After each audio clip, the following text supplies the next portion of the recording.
जय श्री राम साथियों। पहले तो बात करूंगा चैनल की। कोई हरामजादों ने कंप्लेंटें कर करके मेरा चैनल ही उड़वा दिया।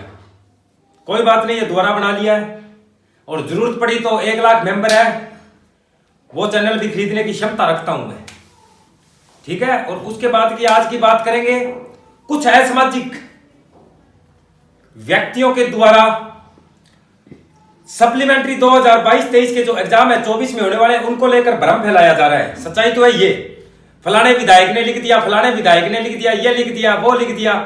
तो उन सबको मैं एक बात बता दूं कि ये जो एमएलए हैं लेटर पैड बना रहे हैं कि पास कर दो, ये कर दो, वो कर दो, तो इनको मैं स्पष्ट बता दूं, जो बार काउंसिल ऑफ इंडिया है ना, वहां आपकी कोई भी हैसियत नहीं है। केंद्र सरकार में आपका क्या लेना देना है भाई? क्यों बच्चों को गुमराह कर रहे हो भाई? क्या मतलब है? ये आवाज उठानी थी तो पहले उठा लेते आप। जब एग्जाम सप्लीमेंट्री फॉरम एग्जाम चले गए, एग्जाम की डेट आने वाली है, किसकी? सप्लीमेंट्री। कौन सी क्लास की? सेकंड ईयर और फाइनल की। उस टाइम आप ये अपने लेटर पैडों पे लिख लिख के नाटक कर रहे हो जनता के साथ, स्टूडेंट्स के साथ, ताकि वो सप्लीमेंट्री के पेपर में फेल हो जाए, वो ये सोचे कि ठीक है हमें पास कर देगी यूनिवर्सिटी। स्पष्ट बता दूं मैं, उन जो भी जनप्रतिनिधि है महोदय, हाथ जोड़कर रिक्वेस्ट है, ये भ्रम ना फैला, या तो धरना दे दे विश्वविद्यालय के सामने जाकर, एक तरफ करवा दें। यहां बच्चे स्टडी नहीं कर रहे, कारण फलाने एमएलए ने लिख दिया, फलाने कॉलेज ने लिख दिया, वो लिख दिया, एक रट्टा मार के एक दूसरे लेटर पैड पे। कोई मतलब नहीं है। जब केंद्र सरकार का कोई भी कार्यालय वहां पे किसी भी प्रकार से एमएलए का कोई लेना देना नहीं होता। सच्चाई तो है ये। और वो तो ठहरी पूरे राजस्थान प्रांत की। पता है क्या आपको उस यूनिवर्सिटी का कुलपति कौन है? इस राज्य का राज्यपाल है। और राज्यपाल के सामने विधायक क्या है? सपोज दैट, सोचिए इस बात को। सब बच्चों से आग्रह कर रहा हूं, अगर फेल हो गए, तैयारी ना करी, तो बचीड़ फट जाएगा। पहले बोल रहा हूं मैं, फर्स्ट ईयर क्लास से नया एनरोलमेंट, नया रजिस्ट्रेशन, सारा कुछ ये नए का नया करवाया जाएगा।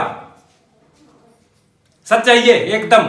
आप सब साथियों से फिर मैं रिक्वेस्ट कर दूं, इन राजनीतिक व्यक्तियों के बीच में हस्तक्षेप ना करवाएं और तैयारी जारी रखें।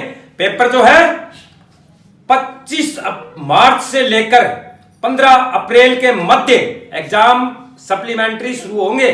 अगर आप एमएलए के इनके चक्रों में, झांसों में आ गए तो पाडिया पून में हो जाएगा। मारवाड़ी में बता दूं, पाडिया पून में हो जाएगा, पता नहीं चलेगा। नया रजिस्ट्रेशन, नया एनरोलमेंट नंबर से द्वारा करनी है एलएलबी, तो इनकी लेटर पैड देख लो और आगे से आगे प्रचार कर दो। स्पष्टता है। अरे राज्य का राज्यपाल है, प्रशासनिक एडमिनिस्ट्रेटिव लॉ का क्या है? स्तंभ है राज्य का। कौन? राज्यपाल। उसको चैलेंज करेंगे ये लोग। और रह गई बात गतिविधियां, मेरी सुन लो, मैं आज भी सब विद्यार्थियों को बता दूं, इनके भ्रम में ना पड़े और अपनी स्टडी युद्ध स्तर पे जारी रखें, युद्ध स्तर पे। क्योंकि यूनिवर्सिटी डिविजनल यूनिवर्सिटियां नहीं है, डिविजनल नहीं है ये पूरे स्टेट की एक यूनिवर्सिटी है, जो किसके अधीन है? केंद्र सरकार के अधीन है। एमएलए के चक्रों में ना पड़े। स्पष्टता के तौर पे निवेदन कर दूं मैं आप सब साथियों से, कृपया करके हाथ जोड़ के रिक्वेस्ट है, पढ़ लो। जो यूनिवर्सिटी ने लिख दिया उसे टालने की हिम्मत केवल हमारी न्यायपालिका को है, किसी एमएलए को नहीं है, पहले बता दूं। और रह गई बात, एमएलए जितने भी जिन्होंने ये लेटर लिखे हैं उनसे निवेदन करना चाहूंगा मैं, और खुले मंच से चुनौती दे रहा हूं, अगर वास्तविकता में जन और प्रतिनिधि हो, विद्यार्थियों की आवाज बनना चाहते हो, तो चलिए। सबसे पहले धरना देने वाला डॉक्टर अंबेडकर लॉ यूनिवर्सिटी का विद्यार्थी मैं खड़ा हूं आपके साथ, कंधे से कंधा मिला के। आइए, भूख हड़ताल हम करेंगे, केवल आप सपोर्ट कीजिए हमें। ये लेटर पैड पे लिख दिया, 3 लाख ज्ञापन जाते हैं पूरे भारत में प्रत्येक दिन, और 3 की भी सुनवाई नहीं होती। और आपके इस लेटर पैड के चक्रों में बच्चे स्टडी नहीं कर रहे, जिसका खमियाजा कौन भुगतेगा? क्षेत्र का एमएलए भुगतेगा। क्यों? कौन भुगतेगा? हम भुगतेंगे, विद्यार्थी भुगतेगा।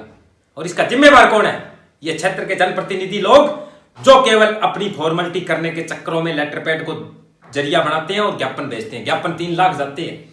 ज्ञापन यहां सुनने वाले विद्यार्थियों ने बहुत दिए होंगे, मेले की होगी, कुछ नहीं होता।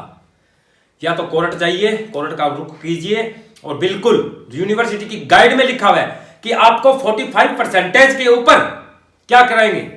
पदोन्नत करेंगे। किस क्लास में? अगली क्लास में। केवल पदोन्नति दी जाती है, सताई नहीं है। अगर किसी के भी मार्कशीट में eligible for second, eligible for final लिखा है ना, तो ये नहीं कि पिछली क्लास आप कंपलसरी पास है।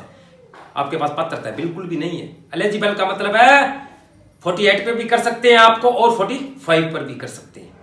तो सब साथियों से रिक्वेस्ट है, विश्वविद्यालय ने किसी भी प्रकार से कोई अनैतिकता नहीं की है। जिनके 432 नंबर से कम नंबर थे उनको रिवाइज करवा के द्वारा परीक्षा करवा रहे हैं, और ऐसा ही नियम है किसका? बीसीआई का। क्या बीसीआई से बड़ा है क्या कोई क्षेत्र का विधायक? अरे जो वो केंद्र सरकार का जो मामला है, सेंट्रल गवर्नमेंट में विधायक महोदय हस्तक्षेप करते हैं क्या? अगर करते हैं तो धन्य हो प्रभु, आप धन्य हो। सांसद किस लिए बनाए जाते हैं?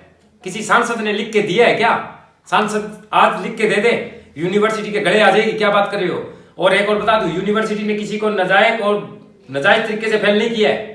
सारी मार्कशीटें मैंने टोटल देखी है, और जो मार्कशीटों को आगे पीछे वो परफॉर्मा भेज रहे हैं उनसे भी निवेदन है बच्चों को स्टडी करने दीजिए। ऐसा ना हो कि उनके 3 साल तो वो और चौथा साल ये बर्बाद हो जाए और वो फिर एनरोलमेंट नंबर करवाए। अगर वीडियो पसंद आए तो एक लाइक और एक शेयर जरूर करना।